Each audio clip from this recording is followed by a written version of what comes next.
Bonjour à tous et à toutes et bienvenue dans cette vidéo juste, mais alors exceptionnelle, parce que cette vidéo, ça fait 6 mois que j'attends de vouloir vous la tourner. C'est c'est pas la réaction au trailer de No Way Home, parce que ça plein de monde l'a fait, et moi je l'ai vu ce matin, le trailer, et honnêtement ma réaction valait pas le coup de faire une vidéo, j'étais juste bouche bée, voilà, j'ai juste fait tout le trailer, donc ça servait vraiment à rien. Mais on peut faire une petite analyse, et parce que là, franchement, on va pas se plutôt que là les théories, mais ça va y aller. Après ce trailer, on va le regarder ensemble, vous le voyez là sur les côtés. Il est juste derrière moi, forcément qu'il y aura des théories sur internet qui vont venir de partout. Il y a déjà Daniel RPK qui a dit qu'on voyait Andrew Garfield dans le trailer. Alors, personnellement, voilà, j'y crois moyen, mais disons que, ouais, enfin, on va faire ça, donc on va faire, je vais mettre comme ça, je vais rétrécir donc la caméra, on va le rétrécir pas mal, l'histoire que on ait quand même quelque chose. Ah, regardez, je vais mettre ça comme ça, voilà. Donc là, normalement, vous me voyez pas trop mal, je crois. Est-ce que je vous lève un petit peu? Ouais, je vais mettre sur pause et puis je vais lever ma caméra histoire qu'on soit au top, quoi, vraiment, parce que c'est un événement ce qui se passe là maintenant, c'est un événement. Bon, voilà, là, je trouve qu'on est mieux là, on est pas trop mal. Donc, moi, sans plus tarder, eh ben, on va mettre le trailer euh, en grand écran parce que c'est ça le plus important. Alors on va le remettre depuis le début, voilà. Alors là le début c'est un peu voilà, c'est un peu l'introduction de trailer, donc on va pas en parler, on en mettra quand ça viendra dans le trailer.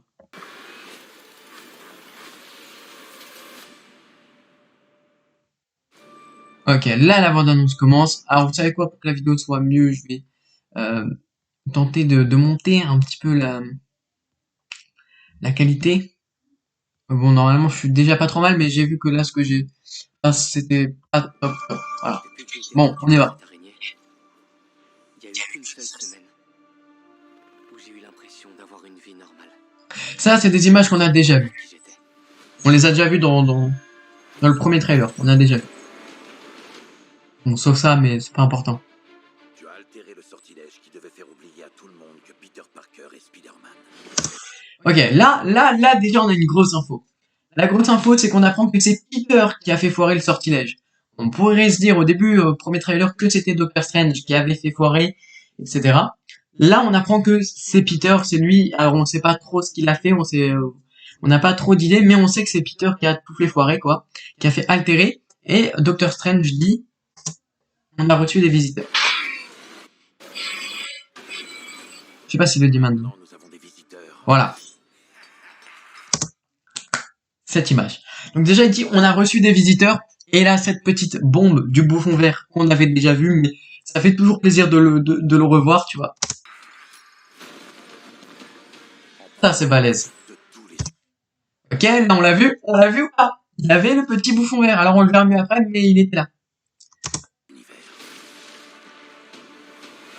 Ok, là, c'est pareil. Alors, ce costume, je n'ai vraiment aucune idée d'où il vient, d'où il sort, de quoi il est fait.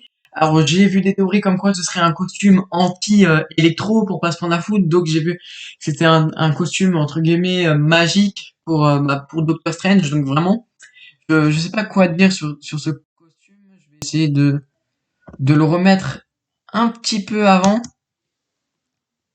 Voilà, parfait. Si tu peux enlever le point et mettre sur pause, ça me va aussi, voilà. Ce costume-là, alors là, comme ça, alors là, maintenant, de ce qu'on voit, ça peut être un costume anti-électro, je pense. Euh, Même si je sais pas, mais en tout cas, le costume, il est classe. Il est beaucoup trop classe. Pas fort problème de l'électro. Faut en pleine vidéo, les problèmes, ça va, on en a peut-être. Jusqu'à que ça m'embête, hein, voilà. Moi aussi, ça m'embête. On va mettre sur pause.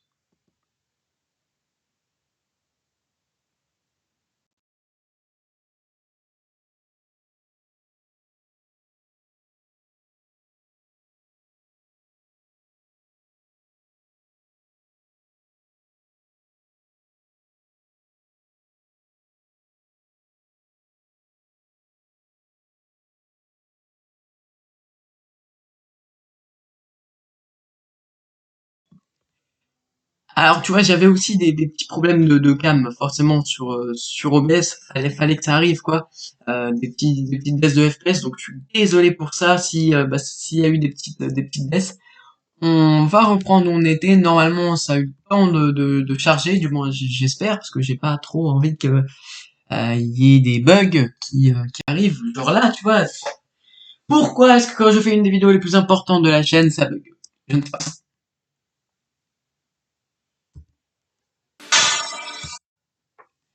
Voilà. Ça bug, ça m'énerve. Alors, pourquoi est-ce que ça bug? Bon, je vais... Parce que c'est bizarre, en fait, quand je coupe OBS, il y a tout qui fonctionne. Et quand je fais la bande-annonce, normalement, quand je lance comme ça, là, ça bug. Donc, ce qu'on va faire, c'est qu'on va laisser, je pense, en petit écran. C'est pas trop grave. On va laisser comme ça. Salut, Peter. Ça aussi, on avait déjà vu. Alors ça, c'est classe. Rappelez-moi comment vous vous appelez? Docteur Otto Octavius. Je vais faire une petite parenthèse sur ce qu'on a vu là. Déjà, le combat, il est beaucoup trop classe. Et ensuite, pour continuer, quand Octopus lui met un gros coup de pieuvre là dans le poteau, il dit mais tu n'es pas Peter Parker. C'est-à-dire qu'il se rend compte qu'en face de lui, il n'y a pas le bon Spider-Man. En face de lui, il n'y a pas Tobey Maguire. Alors, les trois Spider-Man, je vous le dis, ils sont pas dans le trailer. Mais ils sont peut-être dans le film, surtout quand il te dit ça. Quand il te dit euh, tu n'es pas le bon Spider-Man, enfin tu n'es pas Peter Parker, tu n'es pas celui que tu connais. C'est que celui que tu connais, c'est bien Tobey Maguire. On parle bien de Tobey Maguire, ça c'est clair et net. On parle de Tobey Maguire. Est-ce qu'il sera dans le film? Je sais pas, et franchement j'espère. Mais tu vois, quand on parle de Tobey Maguire, quand on l'évoque, quand on l'énonce, il y a un moment, forcément qu'il sera dans le film, quoi. Et je fous de sa gueule, ok. C'est quoi votre nom? Il y en a d'autres qui se baladent dans la nature. Alors là, l'espèce de bouclier de Captain America qu'il y avait sur la Statue de la Liberté, c'est normal, c'est après les événements de The Falcon and the Winter Soldier, en fait, où ils ont décidé de faire ça, donc big up. Voilà, on aura un petit peu l'après Falcon and the Winter Soldier. Là, on a un super beau plan. Alors, Voilà. Voilà, tu vois, ça c'est ce que je te dis, ça c'est typiquement le genre de scène qui me rend fou. Tu sais pas si c'est un costume anti-électro, ou si c'est un costume Doctor Strange, mais regardez ça, mais il a les trucs de Doctor Strange ici, mais c'est beaucoup trop classe, genre, à quel moment? Oh, j'adore, je trouve ça beaucoup trop stylé. démêlez-moi tout ce bazar. Je vous signale que tout ce délire, c'est un peu à cause de vous. Je connais des formules magiques qui Petite fonctionnent scène bien, humour. et elles commencent toutes par s'il vous plaît. S'il vous plaît, démêlez-moi tout ce bazar.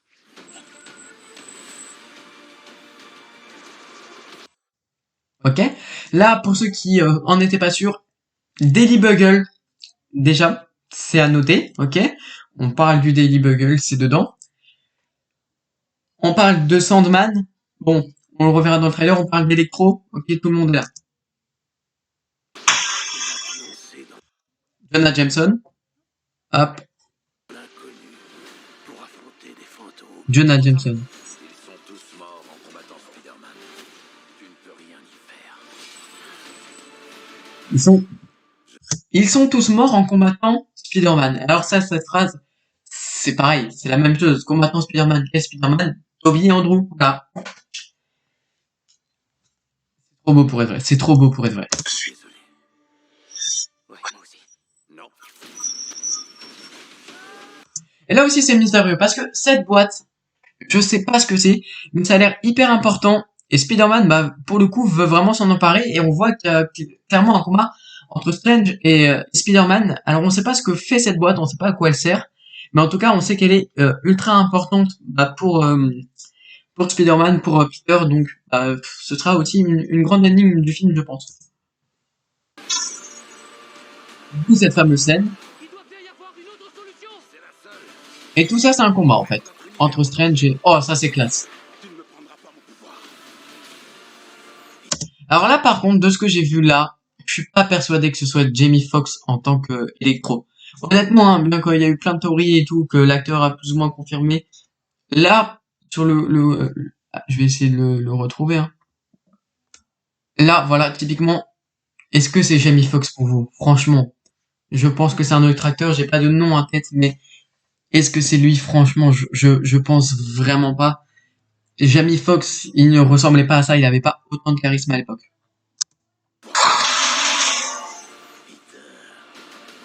Encore cette fameuse boîte.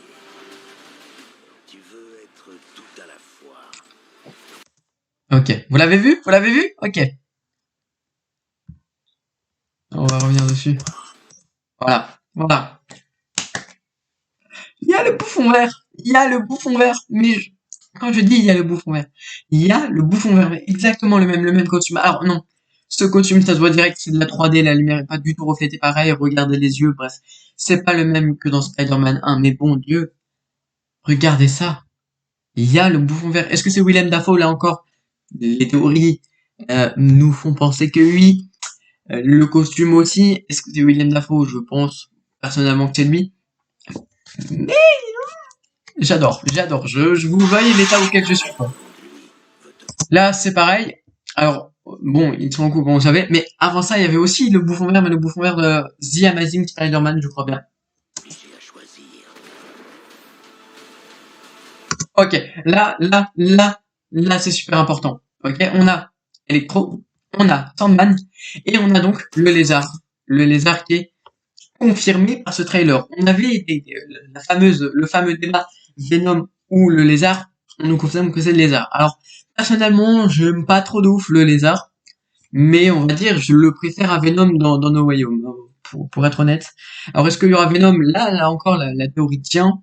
Euh, Sachant que là, il y a 5 méchants, les Sinister Six sont 6 de base. Et bah, Venom pourrait apparaître peut-être en scène post-générique, je pense, du film, mais Venom, de toute manière, va rencontrer Tom Holland, ça c'est clair et net. Tout est ma faute. Je peux pas sauver tout le monde. Alors, la première fois que j'ai vu le trailer ce matin, j'ai cru que là, Tom Holland, je l'ai confondu avec Andrew Garfield ce matin, j'ai pété un câble, et là, je me rends compte que bah, c'est bien Tom Holland en fait. Donc j'étais en train de dire à tout le monde, y a Andrew Garfield dans le trailer? Non. Non. C'est bien Tom Holland. Alors ce plan là aussi, ce plan, il est magnifique. Et je vais vous dire pourquoi il est magnifique déjà. Parce qu'il est sacrément beau, on voit les méchants, ok. On voit Spider-Man qui est là. Mais regardez bien le personnage de Lézard. Alors c'est le dossier geek qui a partagé ça sur Twitter. Regardez bien le Lézard. Voilà. Le Lézard qui est bien en dessous de Spider-Man, qui vient te mettre un gros coup de poing comme ça vers le bas. Un coup de poing dans le vide. Là, dans le trailer, tu vois un coup de poing dans le vide. Et tu te dis, mais pourquoi est-ce qu'il ferait ça? Pourquoi est-ce qu'il serait en train de te mettre un coup de poing dans le vide? Alors moi, ma théorie, c'est que là, sur le plan de base, là, il y a les 3 Spider-Man. Je pense que Tobey et Andrew sont là et qu'ils ont été supprimés numériquement pour le trailer.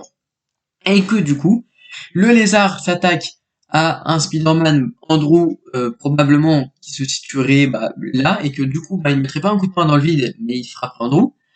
Que Electro serait en train d'attaquer Spidey et que Sandman serait potentiellement en train d'attaquer un Tobey Maguire qui serait plus proche, qui serait vers là en fait. Et ça expliquerait aussi le coup de poing dans le vide.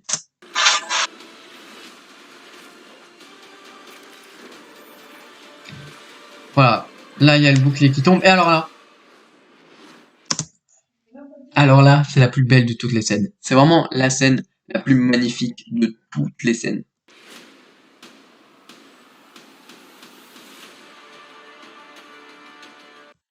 Voilà. J'en dis pas plus. Ils ont refait la scène de Gwen Stacy, en fait, dans The Amazing Spider-Man.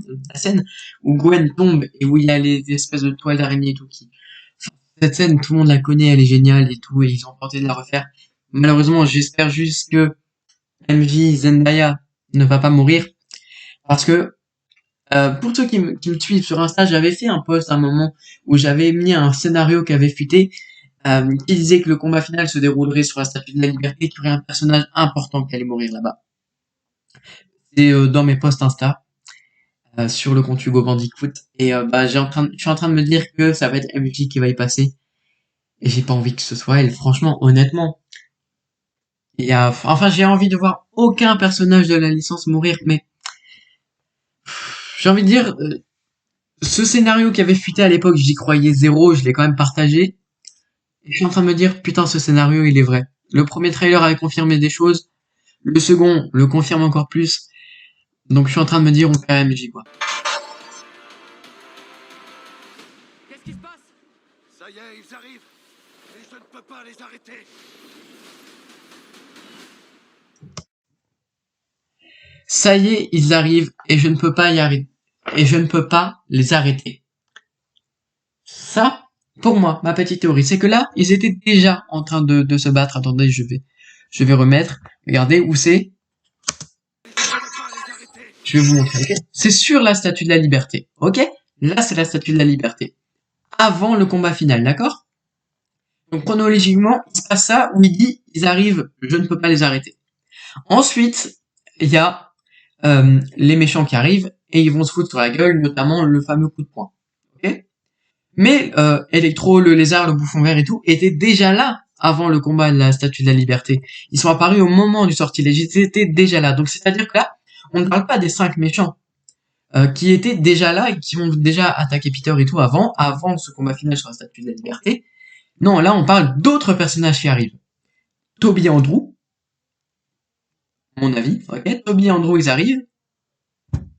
Ils vont se rendre compte que c'est Spider-Man. Ils vont tous se battre contre le Sinister Six. Et là, ensuite, viendrait le plan du coup de poing. Je sais pas si vous m'avez compris, mais ils ont mélangé chronologiquement, mais du coup, je pense que si les 3 Spider-Man arrivent, ils arrivent ici. Ça, c'est magnifique. Allez, on se le remet. Voilà. Le trailer est fini.